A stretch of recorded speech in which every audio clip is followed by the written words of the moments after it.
더트트랙 서킷이라는 경기가 있습니다. 흙으로 된 경기장에서 레이스를 펼치는 경기라고 합니다. 그것은 아스팔트에서 펼치는 경기와는 또 다른 매력이 있는데 거칠고 자연적인 모습에 사람들을 흥분에 빠뜨리곤 하죠. 레이 자코비는 아주 어릴 적부터 자동차 경주의 매력을 느껴 경주를 해왔습니다. 캘리포니아에 있는 더트트랙장이 그의 고정된 장소였죠. 경기가 열리면 선수들이 있고 즐기려는 관객들이 있지 않습니까? 그 중에 문남성들의 마음을 설레게 하는 유명한 소녀가 있었으니 그녀는 메리였습니다. 레이와 메리는 친해졌고 점점 서로에게 빠져 1983년 결혼에 꼴이 납니다. 두 사람은 새로운 보금자리를 찾아 몬태나주 트라우트 크릭에 자리를 잡습니다. 그는 자동차 경주를 좋아하지 않았습니까? 그에게 꿈이 있었는데 트랙을 만드는 거였죠. 레이는 상속받은 금액의 많은 부분을 트랙을 만드는데 사용했습니다. 게다가 그는 주변에 정도 이상으로 베풀고 허허실실 할 뿐이었죠. 남에게는 좋은 사람인 그런 사람이다 보니 메리는 금전적인 측면에서도 그의 성격에서도 답답함을 느꼈습니다. 그렇게 오랜 시간 함께해온 부부는 20년의 결혼 생활을 청산하고 2003년에 이혼을 합니다. 그 뒤에 레이는 텍사스 맥시아로 넘어가 재활용 공장을 시작합니다. 20년 동안 살아온 정 때문인지 그는 메리에게 집과 공장에서의 일자리를 내줍니다. 레이는 낭만이 있던 사람이었죠. 늘 사랑을 꿈꿨는데 그는 자신과 남은 여생을 함께 보낼 사람을 만나길 희망했습니다. 그래서 사랑을 찾기 위해 여행을 다녔죠. 여행을 하다 인연을 만나게 되는 경우도 있으니까요. 그렇게 그가 원하던 여생을 함께 보낼 사람을 만나게 됩니다. 아티나 칼가다스라는 여성을 만난 그는 그녀에게 청혼을 하고 그녀와 그녀의 딸을 자신이 사는 텍사스 맥시아로 오도록 도와주었습니다. 아티나와 그녀의 10살 딸은 2011년 1월에 텍사스로 넘어왔고 공장에서 일하도록 자리를 내주었죠. 그녀의 비자가 곧 만료될 예정이었기에 두 사람은 서둘러 결혼을 해야 했습니다. 그들은 결혼식 준비를 했고 2011년 4월 4일 아티나의 31번째 생일에 결혼을 하기로 합니다. 그렇게 얼마 안 남은 결혼식을 기다리며 두 사람은 행복했습니다. 2011년 3월 31일 아침 911에 전화가 걸려왔습니다. 전화를 걸어온 여성은 레이! 라는 이름을 외치며 구조대에게 서둘러 와달라 요청했습니다. 출동한 경찰은 공장의 정문에서 메리를 마주했는데 그녀 옆에는 총상을 입어 이미 숨을 거둔 채 쓰러져 있는 레이가 있었습니다. 법의학 전문가에 따르면 고성능 라이플로 판단됐죠. 경찰은 주변 사람들을 조사하기 시작했습니다. 그 부동산에서 트레일러를 얻어 살고 있는 메리와 제리의 아들의 여자친구인 21살 카일라라는 여성과 제리의 약혼자 아티나 그리고 메리로부터 총기 잔류물 검사와 신문을 시시합니다. 먼저 카일라. 카일라는 잠들어 있었고 경찰이 트레일러에 와 문을 두드리기 전까지 아무것도 못 들었다고 말했습니다. 제리의 약혼녀 아티나. 아티나는 아침 일찍 제리와 메리가 대화하는 것을 우연히 들었는데 제리는 메리로부터 공장에 일찍 왔으니 문을 열어주어야 한다는 말에 짜증을 냈다고 합니다. 레이는 그녀의 차를 통과시켜주기 위해 집 밖으로 나갔고 이때 아티나는 트럭에 앉아있는 메리를 보았다고 말했습니다. 제리의 전 부인 메리. 직원들에 따르면 두 사람은 정말 자주 싸웠고 메리는 아주 노골적으로 제리를 싫어했기에 대부분의 직원들이 모두 그것을 알 정도였다고 합니다. 메리는 그냥 말다툼을 넘어서 분노가 상당했는데 전 직원에 따르면 한 번은 그녀가 총을 들더니 이 삐리리를 가만두지 않겠다 라고 외친 적이 있다고 합니다.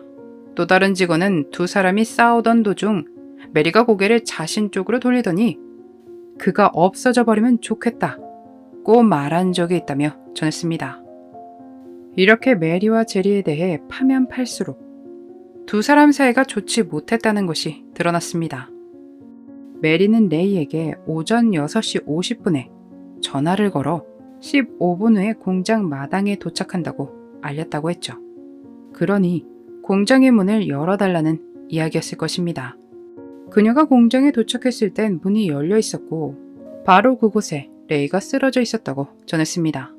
메리와 아티나가 주장하는 바가 다르자 경찰은 메리에게 물었습니다. 왜 두 사람의 이야기가 다르냐고 말이죠. 메리는 당당하게 말합니다. 아티나가 틀렸을 것이라고요. 그러며 다시 한번 전화를 걸 때 집에 있었다고 말했죠. 경찰은 메리의 전화 기록을 확인하는데 오전 6시 1분에 통화한 사람이 있었고 그의 이름은 데니스 킬리였습니다. 그는 공장에서 일했던 전 직원으로 사건 발생 2년 전 레이와 주먹 다짐을 벌인 적도 있었습니다.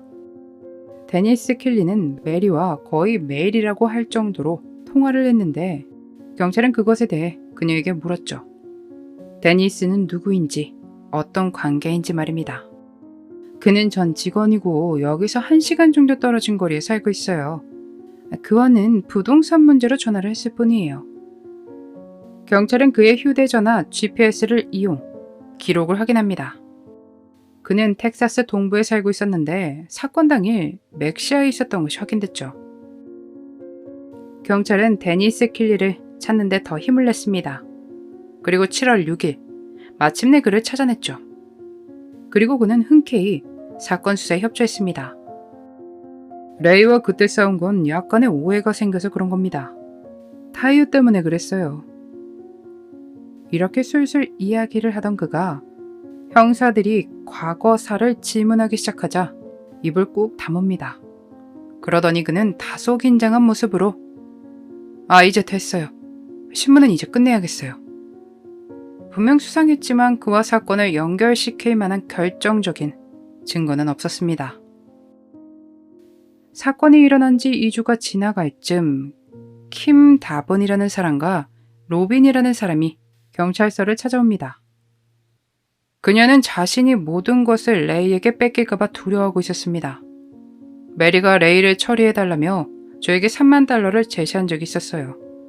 게다가 이걸 내가 안 하면 다른 사람이 할 거라며 여러 번 물어왔죠. 그녀는 그러며 $15,000를 인출해 먼저 주겠다 라고 했지만 그는 거절했다고 전했습니다.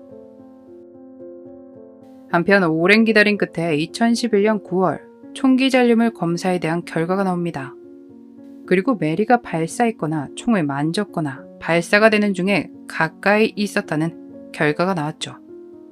하지만 그것만 가지고는 그녀를 잡아들일 수 없었고 검찰은 좀 더 많은 증거를 경찰에 요청했습니다.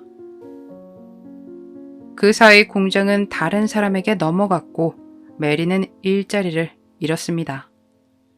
2016년 그녀의 아들이 감옥에서 석방된 뒤 텍사스주 조지 웨스트로 이사해 갔습니다. 그렇게 5년이라는 시간이 흐른 2016년 5월 메리가 체포됩니다. 그녀의 재판을 시작하기 전 경찰은 데니스 킬리를 찾아가 한 번 더 인터뷰를 했습니다. 그때 메리는 언제 어떻게 레이를 해야 할 것인지 물어왔어요. 라는 것을 경찰에게 알려줍니다. 실제로 데니스 킬리는 이것을 실행하진 않았습니다. 검찰 측에 따르면 주위에서 돈을 준다고 해도 별 반응들이 없자 결국에 자기 스스로가 해결하려 했던 것으로 추측했습니다. 2017년 10월 재판이 시작됩니다. 배심원들은 2시간의 심의 끝에 그녀에게 유죄를 내렸고 최종적으로 종신형이 선고됐습니다. 충분히 합의가 됐고 좋은 사이라면 이혼 후에도 친구가 되는 것이 어렵지 않다고 생각됩니다. 그러나 레이와 메리는 그렇지 않았죠.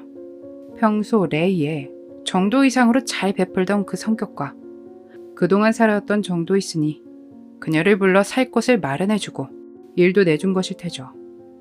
그런 온정을 베풀었음에도 망상에 눈이 멀어 배신을 했을 뿐만 아니라 새로운 가족과 행복하겠다던 세 사람에게 상처를 줬네요. 약혼녀 이타나의 비자 문제가 어떻게 됐는지 모르겠지만 딸과 함께 잘 지내고 있었으면 좋겠습니다. 제리 역시 지금 있는 그곳에서 편히 쉬고 있기를 바라며 오늘 영상 마치겠습니다. 함께 해주신 모든 분들에게 감사합니다. 모키노TV의 그날의 미스터리였습니다.